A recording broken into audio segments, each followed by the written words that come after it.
10 Pokemon mechanics that nobody understands. Now, if I'm gonna stay on top of my game and be one of YouTubers' most 5 out of 10 Pokemon battlers, the only way to do that is to understand how the game is played. If I don't understand the mechanics, how can I be mostly okay and sometimes pretty good at the game? A game as There's no way. Pokemon has a lot of interactions. Some of them, when you see them, you're like, what? Why? How? Even as a longtime player and content creator of the game, Levitators can take spikes damage. What? How? In what wait. Oh, with gravity? Like gravity? Like gravity? didn't even know half of these interactions on this list existed. Granted, some of these are generation-specific mechanics, but still, incredibly mind-blowing. So today, we're bringing you 10 in-battle mechanics that are strange, obscure, or in some other way, not all that well-known. Even for I'm sorry, why? Hold on. Why are we fighting? Why are we fighting a level 50 shiny Sceptile with a level 50 in Riolu? players. Wait, the faux Sceptile is hurt by its overgrow? Oh, is there some like weird ability thing that's going on here? I mean, obviously it's the sand damage that's being taken here, but something's gone wrong with the coding because it's not supposed to say overgrow there. Right in with Mold Breaker, phasing moves, and entry hazard. Okay. It has to be what he is, youngster Joey. Wait, oh my god, are they gonna say that if you set up entry hazards with a Mold Breaker Pokemon, then a Levitator will take damage from it? You know, that makes sense, but in a way it's weird. It feels like it doesn't and shouldn't work like that, but if it does work like that, it also makes sense for it to do that. Can't break the mold, unless Mold Breaker is the anti-ability ability, but simply, it ignores abilities that would thwart the full success of your move. Most famously, this allows Earthquake to hit Pokemon with Levitate, which would otherwise be immune. This is literally the #1 way it's used. It's mostly, it's just Levitators, really. It's like, oh, I want to use Earthquake on a Rotom. I want to use Excadrill. It's got Mold Breaker. I'm gonna Choice Scarf for Earthquake on Rotom. It's dead. That's how I've mainly used it. I'd never remember to use it in any other way. Particularly excellent trait of Haxorus, which allows it to really slam a would-be check in Bronzong and Excadrill, which lets it slice through its usually excellent counter Rotom Wash. It's also renowned for... There it is! Okay, I'm sorry. Is the Noah in the building right now? Did the Noah watch this video before? being tragically What's going on, guys? Patterrz. Anyways, though this is the most well-known example, Mold Breaker and its clone abilities, Terravolt and Turbo Blaze, generally cut through immunities provided by abilities. See Kieran Black's Fusion Bolt smashing through Thundurus Therian's Volt Absorb. That makes perfect sense, of course. Beyond this, Mold Breaker and company also blast through Sturdy, which is also a really, really good use. I totally forgot about this. This is a super good use of Mold Breaker. Not that it's a huge amount of like sturdy Pokemon when I play the games because we randomize the abilities usually. And for some reason we don't pick Sturdy, even though Sturdy is a really, really good ability. Choice Band Close Combat can one-hit KO Golem in spite of the latter's abilities built-in Focus Sash. And funnily enough, it even ignores Unaware. The mighty Quagsire may be able to fend off Zacian Crown and Extreme Killer Arceus, but even Quagsire cannot withstand Haxorus, which will hit it with the full force of its boost. Finally, Excadrill and Druddigon have used Mold Breaker's Stealth Rock, which ignores the bounce-back effect of Magic Bounce. Oh, that's also super.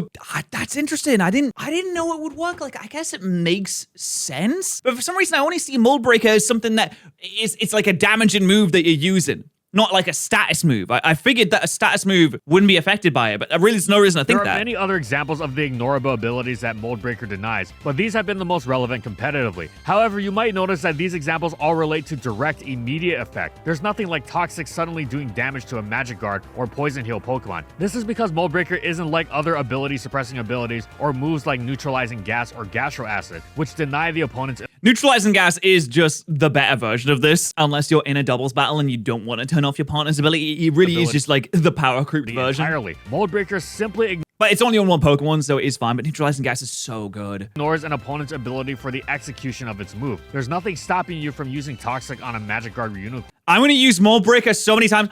Look, Subnoodle. Subnoodle, it's your distant cousin. Do you see him on the screen, Subnoodle? Your distant cousin who is not in any way actually related to Subnoodle and cannot be proven to be won't take any damage after the move is over. This is exactly what makes this... I need to stop saying that. I don't want to test my luck. particular mechanic so strange, and it's certainly not one you're at all likely to actually encounter in battle. In fact, in Gen 4, you can't encounter it at all, as it didn't come into play until Gen 5. Starting there, if a Pokemon with Mold Breaker uses a phasing move that drags in a Pokemon with Levitate, it will be affected by spikes and Toxic Spikes. That is cool. I wonder, can you set up the Stealth Rocks with a Mold Breaker Pokemon, then switch out? Does it still work? Either finding a loophole or applying the same logic that would allow Earthquake to hit the Levitator, depending on how you look at it. It's consistent, though a Poison type with Levitate getting dragged in like this would actually absorb Toxic Spikes. Oh, wow. Okay, well, yeah, no, I mean, That makes It's sense. incredibly unlikely to actually see this take place because of all the mold breaker Pokemon in the game. Only Druddigon is ever going to be using a phasing move. Defensive Druddigon sets that run Dragon Tail are usually going to be using Rough Skin as their ability. And even if you did have mold breaker Dragon Tail Druddigon, it's hardly a guarantee you're going to be dragging Levitate Pokemon in with spikes down. I wonder, because when they go to program this game, is it just a case of we can set a certain variable to always do this certain thing to these types of moves, or is it something that they have to individually program? Do they have to program that feature just on the off chance that it's happened?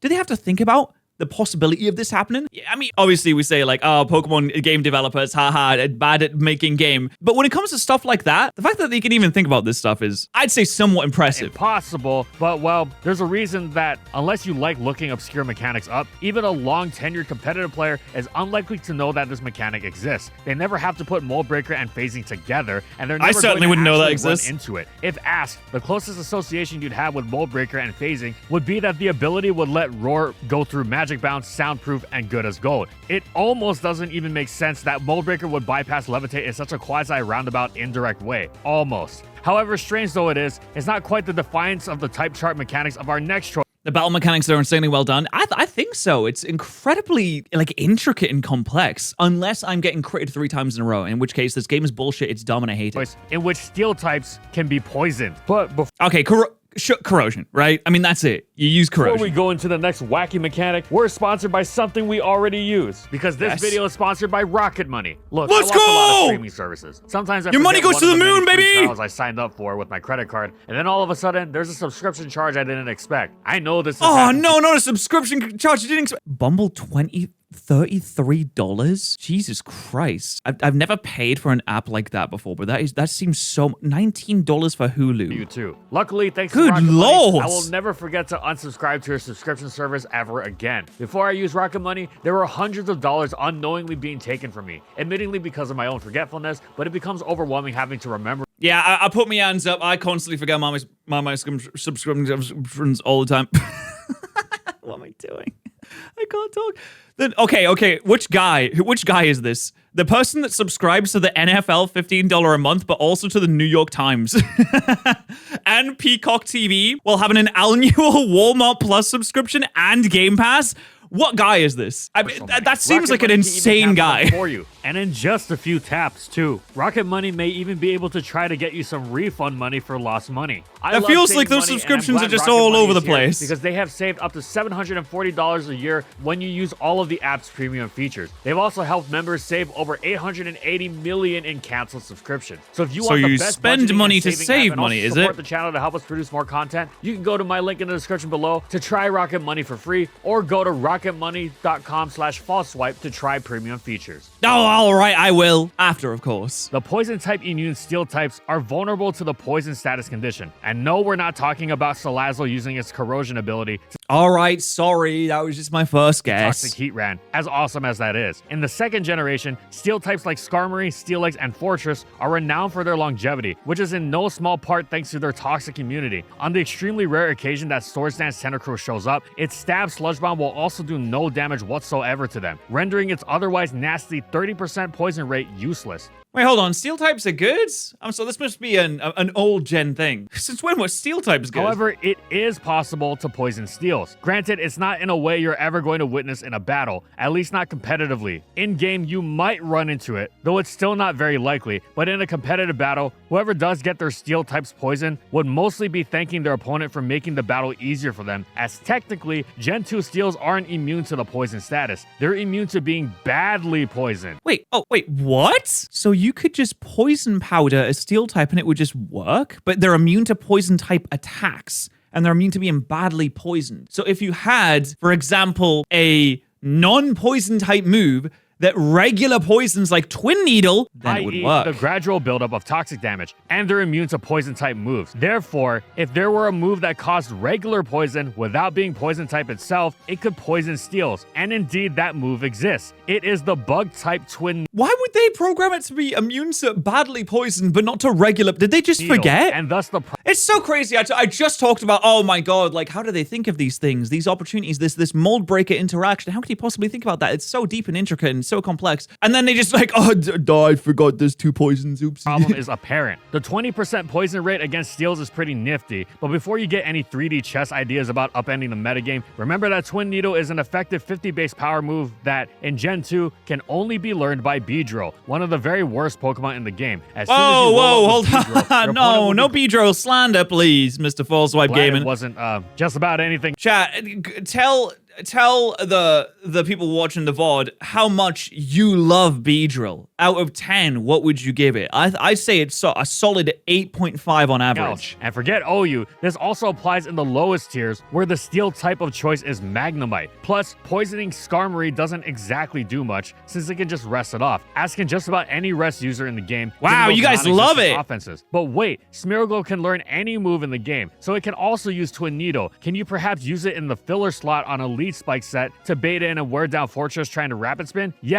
Sure, but like at that point, just put a fire move on, right? Until you remember Smeargle can also use Sacred Fire. That's what I was saying, exactly. About 1,000,000 times better. Oh well, in Generation 3, the Steel type became immune to regular poison as well as toxic poison, so Twin Needle was no longer able to slip through the cracks, though at least it would be joined. I'd love to be a fly on the wall in those meetings where they're like, guys, we didn't make Steel immune to regular poison. They're like, wait, what are you talking about? Of course you did. And they check the code and they're like, oh my god, what did we do? What are we doing here, guys? By Gen 4's Cycle Shift and Fling in this regard, it wouldn't be until Corrosion's introduction in Gen 7 that I guess they wouldn't say that. They say something like Nani Shimaska? Oh, is that right? What are we doing? What are we doing, you guys? Steels would become vulnerable to the status again, though that would be the first time it could be done viably, and not through what seemed to be more of a programming slip-up than intentional design. This one still makes some sense though, at least compared to our mind-boggling next choice, in which Trick Room and how even the slowest Pokemon can be outsped under it. Wait, what? Even the slowest Pokemon can be outsped? So like if you have 1 speed, you won't go first in Trick Room? How does that work? Well, priority moves always go first though, don't they? You know, actually what they should do with Trick Room is make priority moves always go last. Like they flip the priority status too. Now that would be interesting. I don't really think that would work properly because some moves need to go first in order for them to function properly. Introduction in Gen 4, Trick Room's shimmering sense of possibility has thrilled players. It completely upends the most important stat in the game, speed, for a brief time. All those advantages you normally have for being faster are turned against you.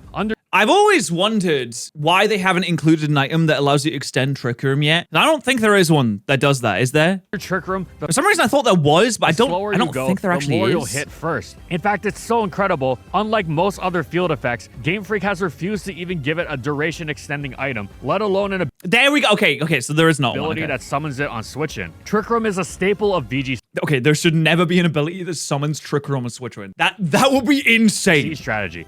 I mean, if we're gonna do that, then we're gonna do like what, summon Tailwind on switch-in as well. Ephemeral style offset by the major payoffs whose setup and delivery are perfectly suited to the short turn counts of the 2v2 4-a-side 4. A gravity ability would actually be pretty sick. It's not nearly as consistent in singles, not just for the longer games, but for how with the brief duration is further complicated by the setter usually having to then find a way. Mega Malamar needs that ability. Okay, Mega Malamar needs to have a completely different stat distribution. That poor creature, Jesus Christ, that is such a bad Pokemon. Oh my god. It's so awful. Its highest stat is special defense at 120. Like, what were they doing with that? Switch into the slow attacker, aiming to use Trick Room to its advantage. As such, Trick Room is usually used not as the basis of an entire team strategy, but instead on one Pokemon, like Gen 4 Bronzong, Gen 5 Uniclus, or Gen 7 Magearna, that can set the effect up for its own late-game sweep, as a sort of quasi-agility that stands no chance at getting outsped by even the fastest Choice Scarfer. Or, maybe not. Dealing with Trick Room can be tough, and many of us have joked about how you simply have to be so fast that you outspeed the Trick Room. But what most of us don't know— Okay, that's an anime kind of result, isn't it? Oh no,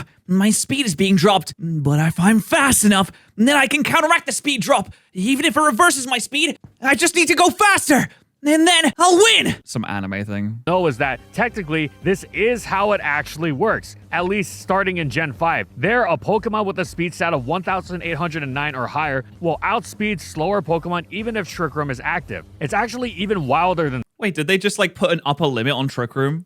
Do they have like an if statement that says if speed is lower than 1,000 800 or whatever it is, then Trick Room allows you to outspeed. But if it's not, then you have broken through the sound barrier. Then you have reacted before the Trick Room has even gone up. That, to be as specific as possible, the Pokemon whose speed stat is closest to 1809 without going under goes first under Trick Room. Basically, in the extremely farcical scenario where there are simultaneously multiple Pokemon of such a ludicrous speed stat on the field, Trick Room basically resets them at 1809. For example, a Pokemon with 1810 speed would go first against a Pokemon with 1811 speed. For the math, What? That's so dumb. Was it 10,000 minus speed stat?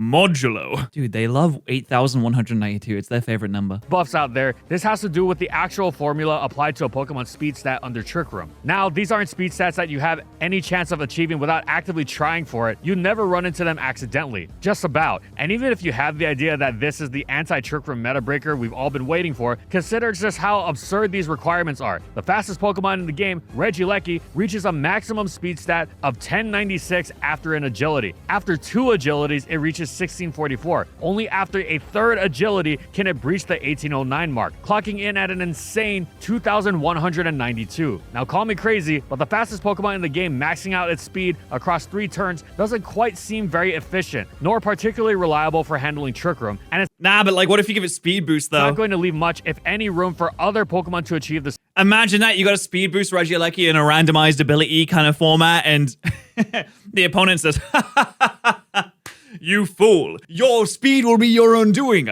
as my Trick Room flips the script." And then you say, "I'm actually faster than your Trick Room accounted for because my speed is so high. I go even faster than the Trick Room can go." Same feat either, at least not through any methods that aren't ridiculously convoluted and are actually worthwhile. Still, isn't it a strange yet satisfying feeling when something ridiculous you joked about actually turned out to be true? Now, speaking of strangeness, see how everything we know about resistance It would be super funny to see people's reactions to that, though. can be turned on its head when it fits Game Freak's whims, as it was in Gen 7, in which 1000 Arrows and the neutralizing of secondary typing. Game Freak felt so bad about depriving Zygarde of its own game, they broke the type chart for it. 1000 Arrows was akin to Earthquake that, for being slightly weaker, was rewarded by basically packing the built-in effect of Gravity or Iron Ball, as it hit everything immune to ground, like flying types and levitators most notably. I do like it. I mean, it makes sense. Like, arrows are being fired up into the sky and being brought down.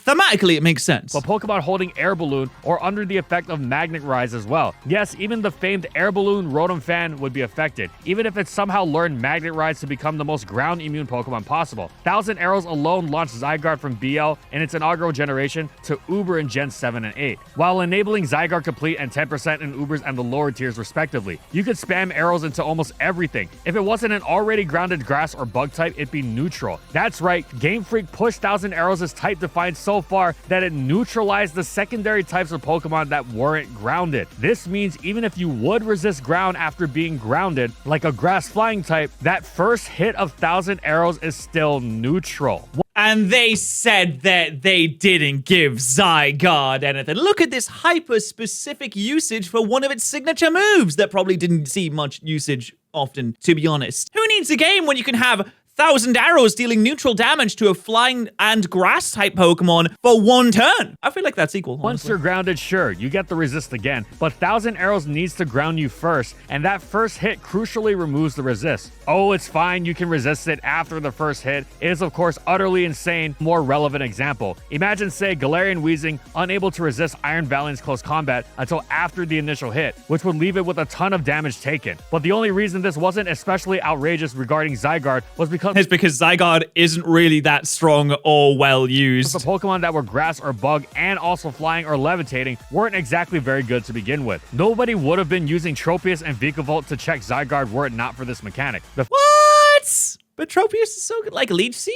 Like sub-Leech Seed, guys? I feel like that's a good strategy. The fact that no such Pokemon existed are why this mechanic isn't too well known. Still, Game Freak really went all out in setting up Zygarde's redemption tour. The flip side of this mechanic, more known to the competitive player base, that does help the lack of resist part make more sense, was that 1000 Arrows would not instantly. Wow, I really like that animation. That is really good, but not as good as saving 10% on your gamer subs using code Patterrz. I mean, that is just a little bit better, but almost as good. Hit a Pokemon like Celesteela or Skarmory super effectively, despite their secondary type being ground weak. But this was of little comfort, given that on the next turn, they would indeed have gained their ground weakness and be at risk of Zygarde blasting through them like it did most everything else. We say this with great amusement, knowing how the eventuality of the infinitely threatening Mega Zygarde Complete looms over the competitive scene. And speaking of infinite, I can't wait to see all the new Mega Evolutions and Pokemon Champions, or even like a mod for BDSP, which I think is actually possible. If we get those abilities, see what these abilities are, put them in, start making some sick sets, start making some MV5 videos with the new Mega Evolutions. It's some pretty exciting stuff, I can't lie. Actually, this brings us to the first generation with Ditto and its Infinity War. Ditto set out to no, false swipe. It's Avengers Infinity War. demonstrate the surrealism of identity, and wound up caught in a never-ending loop where I art thou and thou art I. Ditto wasn't able to reach the full potential of transforming into the opponent's Pokemon until Black and White 2 gifted it the Imposter ability, allowing it to transform on Switch In, which gave it seemingly endless possibilities for coming into battle. Oh, wait. Oh, no. This is going to be a Ditto versus a Ditto, where it's the final Pokemon, and they just transform into each other, but they refresh the PP every single time, which results in a soft lock. Is that it? As opposed to the impossible task of safely switching in. Use as a showdown format? Yeah, but we're not going to do them we fight videos on Showdown. It's just, we've never done them, and it just doesn't look very good. Like, I feel there's nothing wrong with Showdown. Showdown's fun enough to watch. Well, no, it's not. I'm sorry. There's nothing wrong with Showdown. It's not fun to watch, at least from my perspective. I feel like if we started doing them we fight videos on Showdown, people would not dig it as much. I wouldn't want to watch that. Personally, transform and actually transforming into what your opponent wanted you to, which is why Ditto didn't exist competitively until then. One of the things that makes Ditto so good is that it has, in effect, infinite PP, since when it transforms into another Pokemon, it only has 5 PP of each of their moves, but the effect resets every time it switches in. Thus, many stall teams using Ditto could use it alongside a regenerator like Toxapex to either win long-term PP. Oh, that's gross. Or at least force a tie.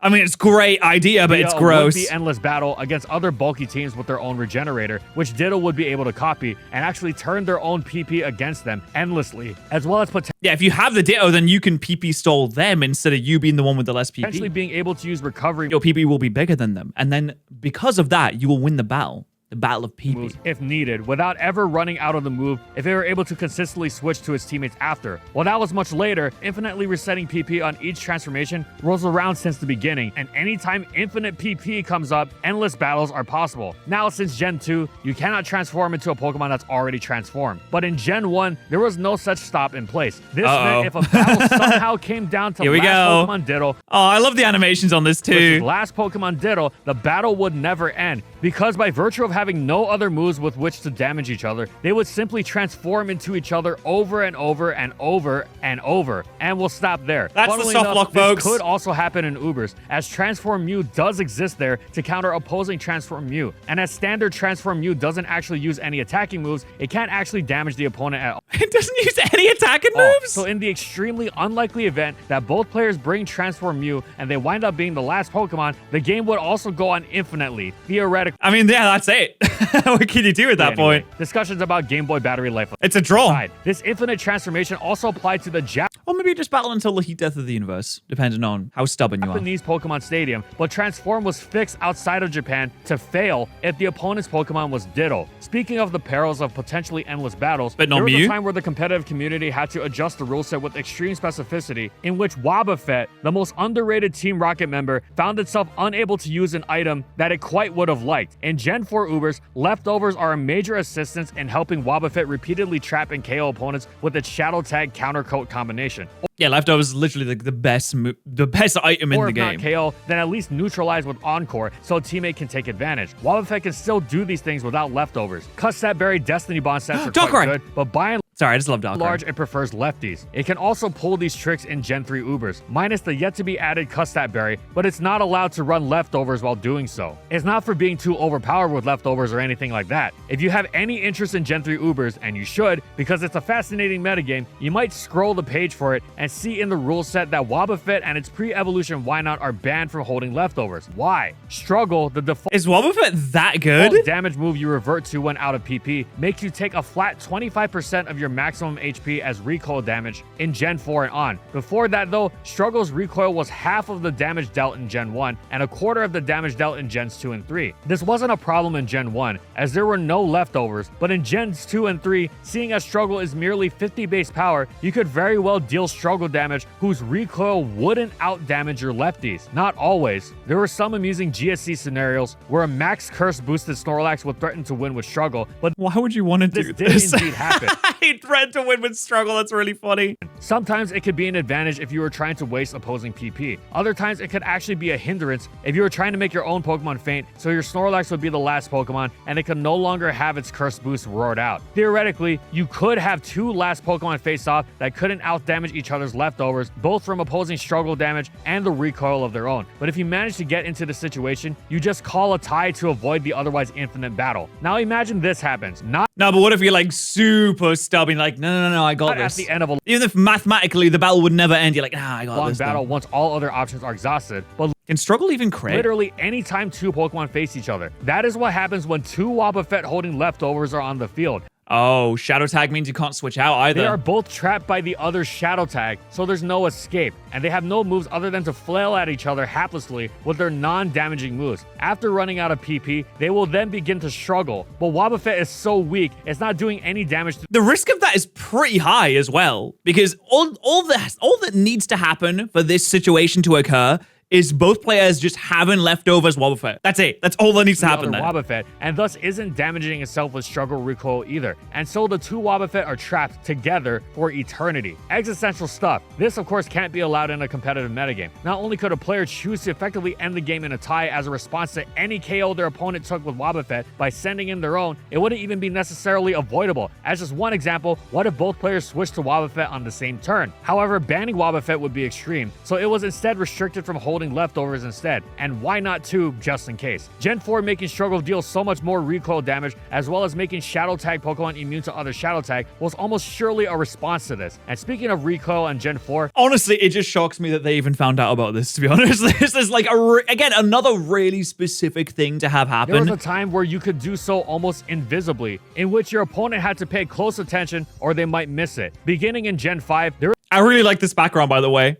This in the starter background's really cute. Activation message telling you that the opposing Pokemon had taken recoil damage from its Life Orb, but Life Orb was introduced in the 4th gen, and back then, the 10% damage would simply be extracted from its user's HP stat without the activation message in the battle text. This meant that if your mind wandered or you looked away for a second, you might not notice that the opponent had lost a bit of its health, especially if it had already taken some prior damage. It's easy to notice when a Pokemon that's just come in at full health is hanging out around 90%, but you could I don't know, maybe it's kind of better that way, guys. I don't know, when I'm doing like a battle with my friends and I've got Life Orb and it says, use Life Orb, and it's like, you got Life Orb, and I'm like, but what if they weren't paying attention and I could keep that hidden? Maybe they think I'm Choice Scarf, maybe they think I'm Choice Specs. I don't know, I kind of like the information being a little harder. Definitely overlook the difference between, say, 75% and 65% if you're not careful. You can also have a phantom effect of thinking. Actually, you know what, now that I'm thinking of it, this is a terrible idea. I can't believe I just said that. I would never clock on that an opponent has Life Orb because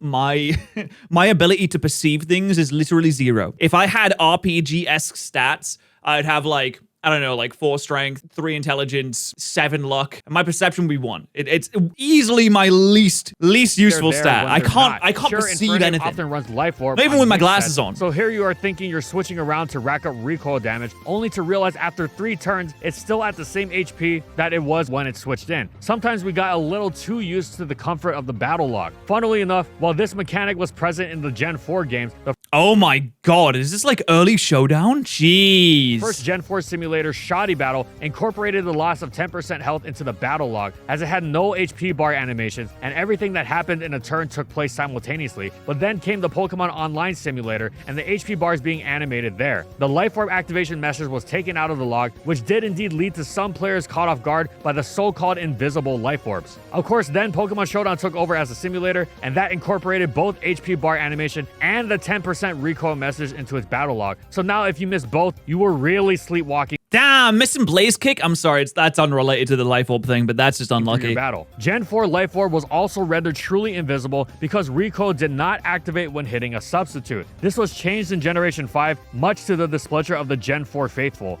This makes it too easy to substall opposing Life Orb attackers, they clamored. Now, a substitute Breloom, for instance, would be even more threatening to the Life Orb Gengar trying to check it. Of course, the upside was that newer gen players going back to Gen 4 would often find themselves bewildered when, say, a Gengar would attack their Breloom's substitute, take no Life Orb damage, and then reveal itself to be Life Orb when its devastatingly powerful next attack made contact against a non-substitute. So many of these mechanical changes came about in Gen 5, making Gen 4 seem like a sort of quaint end of an era, even though it actually introduced so many of these mechanics. And our next choice is 4th Gen as well, in which U-turn shenanigans or breaking the substitute doesn't make Intimidate work. A deep cut tends to reveal itself to even experienced players only after they've plundered every depth of their metagame's intricacies. Playing around DPP Breloom is profoundly irritating and usually doesn't involve one perfect counter, so this kind of documentation has just made me think that it is absolutely incredible that we have the level of passion and interest that we do for all these different game franchises, for people to make and create these videos, and for people to be interested enough to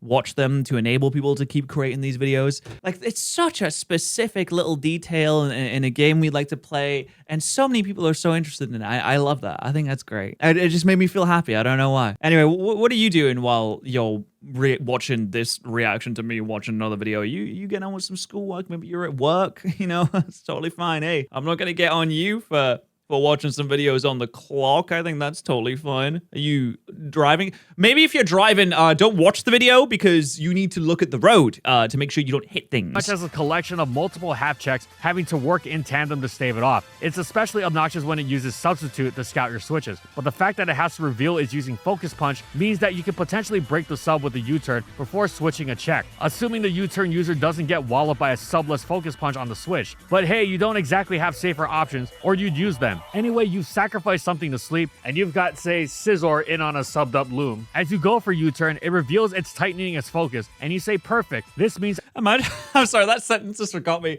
Scizor in on a subbed up Loom.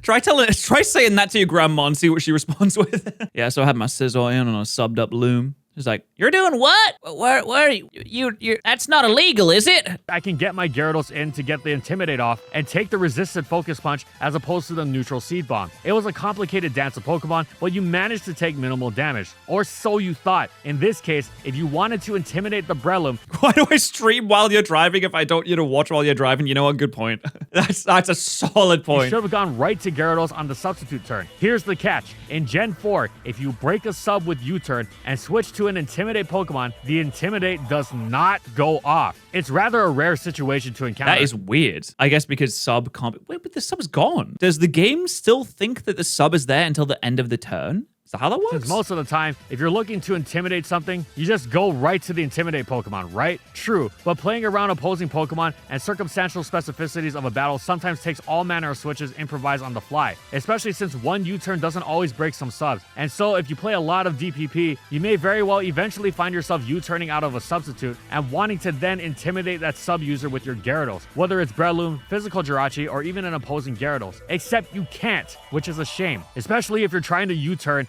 Yeah, I suppose the game just believes that the sub is still there until the turn is ended. Around a subbing Pokemon, you could clearly use the extra help. This was changed in Generation 5, just in time for Landorus Therian to hit the scene. As a bonus, here's another U-turn moment from Diamond and Pearl only. If you U-turn and switch into a Pokemon with a choice item that also knows U-turn, it will automatically be forced into using U-turn as the next move without selecting any for itself. Glitch or design looped, it was removed with the arrival of Platinum. Now we're going to go back to the first 3 generations, in which fainting is good, actually. True! Oh my god, I really like this background. These backgrounds are really cute. You can actually turn the opponent's spikes against them in Gens 2 and 3. And in those... There was spikes in Gens 2 and 3? Okay, wait. Yes, definitely in 3. In 2? There was spikes in Gen 2? As well as the spikes lacking Gen... I guess it was like a cloister-only thing, wasn't it? Use explosion in ways that could not be replicated after. Now, this one's quite not as obscure as the other mechanics. Oh my god, Explosion was ridiculous in early gens. I know it halves the defense, but it just knocking out Cloyster like that while it's non-stab is ridiculous to me. On this list, but they certainly are alien to any new gen sensibilities. In the first 3 generations, a turn is declared over as soon as a Pokemon faints. This means in certain situations, you can use your Pokemon fainting as a way of preventing your opponent from making a move. In Gen 4, you can't go first and explode on something with, say, Azo. If you come up short, you can still make their move. This effectively means almost nothing if... So replace apply for a job. A job with me? You want to apply with a job? I do not hire people. I am just me, and I have a couple of editors. But guys, listen, if you use code Patterrz the Gamer subs and you become a member to this YouTube channel or gift members, then maybe we can hire that guy. Huh? Think about it. Maybe one day we can hire. Maybe we could hire people. He went for a damaging move like Crunch, but it is significant in that they can still do things like set up Stealth Rock or Substitute. Now take a threat like Gen 3 Calm Mind Rest Suicune, which quickly becomes nigh unbreakable after a boost. You'll chip away at it with free damage, but it always just seems to heal it off, and that's where Explosion becomes more than just a source of big burst damage. Gengar and its low attack stat aren't exactly bowling over Suicune's titanic physical bulk, even with the defense having effect Explosion has in the first 4 generations. But what it does do is declare the turn finished as soon as it faints, meaning it damages. Oh, it declares the turn finished? So you can't Calm Mind afterwards. Suicune and doesn't give it an opportunity to rest the damage off. Ah, very smart. Okay, that's another little thing that I didn't know Explosion could do. It just ends the turn. Which, should Gengar time the hit right against a chipped Suicune, might be just what's needed to finish it off with a teammate like Aerodactyl or Dugtrio. You're coming with Aerodactyl and use double edge. Was just the tip of the iceberg. A sacrificial Explosion could be just as valuable in cutting off recovery from Celebi, stifling a Dragoness from Tyranitar, or whatever you needed. Less about the damage than about denying them their turn. While Explosion could do this, it wasn't the only way. In some extremely specific cases, a Dragon Dance boosted Gyarados could pull the same with recoil from its double edge. Do I offer 401k matching? Depends how many gifted we get. Yeah, I mean, that really depends, guys. Like, right now, I don't know. Get 50 gifted, then yeah, sure. More commonly, though, was utilizing your opponent's multiple layers of spikes against them. The 25% What is a 401k? per switch of a Skarmory that had gotten all 3 layers up was often suffocating. But the one source of respite was that, in a tight situation, on a crucial turn, you could sacrifice your Pokemon to those spikes and deny them whatever they needed. Blissey was getting worn down, but now it's about to heal back up and become unbreakable again? Nope. Sacrifice your Pokemon to spikes, and that soft-boiled isn't going off. Wow, that's a very high-level tactic, I feel like. That'd be tough to do. Yo, Bear, for the 5 gifted, all right! We're closer to the 401k, well, which I think that's a pension. Is that a pension? Let's go. Tyranitar's about to DD and sweep you. Not if you sack your Pokemon to spikes, letting you freely finish it off with your low health Heracross. Turning your opponent's strengths against them is always a joy. See Trick Room. And this is among the most satisfying of such maneuvers. Now it's time to fittingly finish off with a bang, literally, as we're talking about end of battle moments, many involving Explosion, in which both remaining Pokemon may faint on the final turn, but who wins depends on the generation. In the first 4 generations, it's simple. There's a tie. You can explode, Destiny Bond, be finished. Yeah, surely, it should be a tie, right? Oh my god, Eric, another 5. Guys, we're so close to having a pension. 17 months? That's almost a whole year! Wow, almost. Just a few more to go. Off by your own life orb, whatever. If both Pokemon faint at the end of the battle is declared a tie. In live formats where a tie wasn't a satisfying result and there wasn't time to replay, self-KO clause, which was in effect right from the earliest in-person Japanese tournaments, would determine the user of the element that KO'd their own Pokemon as the loser. However, in non-live tour simulator play, self-KO clause didn't apply, and ties were recognized as valid, whether they were accepted as a result in and of themselves or called for a replay. This tended so to if you blow yourself up, it's like, you can't win by blowing yourself up. If both people have the last Pokemon, like if you have a Pokemon in the back, then it's fair game. Confusion for I guess that makes sense though. Came from a world without ties. That's right, when Gen 5 came around, things really got complicated because ties were removed from the game. Now there was simply win or loss, and seeing as such tight finishes were rare, even why would they remove ties, though? Players would struggle to remember what constituted a win or loss. Following the spirit of self-KO clause, if your last Pokemon used Explosion to KO the opponents, you would lose. But seeing as Explosion had been nerfed into near non-use, outside-specific lead strategies, this wasn't anything to worry about. In a similar vein, a successful last-turn Destiny Bond would also lead to a loss for the Destiny Bond user. Gen 5's mechanics weren't just a copy of self-KO clause, though. As on the other hand, if you KO'd your opponent and were finished off by your own recoil, whether from Life Orb or say Flare Blitz, you would still win. I guess that depends on like who goes down first. In an explosion scenario, you're blowing yourself up, you're going down first. But if you take an opponent out, they go down first and you go down to your own recoil. That makes sense. That makes sense. That really tended to cause confusion at the end of a tight battle, though, were the contact punishers. Iron Barbs, Rough Skin, and Rocky Helmet. Perhaps it was the latent Gen 4 mentality. Whoa, what is that? Surely the Ferrothorn should go down About first. ties. Perhaps it was the heat and the rush of a battle, or perhaps the fact that, for a time, Pokemon Online and even Pokemon Showdown actually had ties coded in as late as Gen 6. Whatever it was, players' minds tended to get awfully clouded when this scenario started to loom as a possibility. It always seemed like the Pokemon that attacks to finish the opposing Pokemon should be the winner, even if it succumbs to Rocky Helmet or Iron Barbs, because it got the KO, right? Well, it's actually the opposite. The Pokemon with the damaging item or ability is the winner in this scenario. What? That's that's dumb. That doesn't make any sense. I don't know why they programmed it like that. That's dumb. Close combats of Ferrothorn for the KO. That's stupid. The Ferrothorn user is the winner. This one is confusing, but it's all about That's like Luigi wins by doing nothing. Luigi wins by getting smacked in the face. activation order, and the Contact Punisher kicks in before the Contact Punisher goes down. What a finish. That's gonna feel so dissatisfying if you lose that way. You're like, oh, whoa, won just by the skin of my teeth, and you lose because Ferrothorn is like really pointy and ow, my fist. Ow, I punched it, it really hurts. And you lose because of that.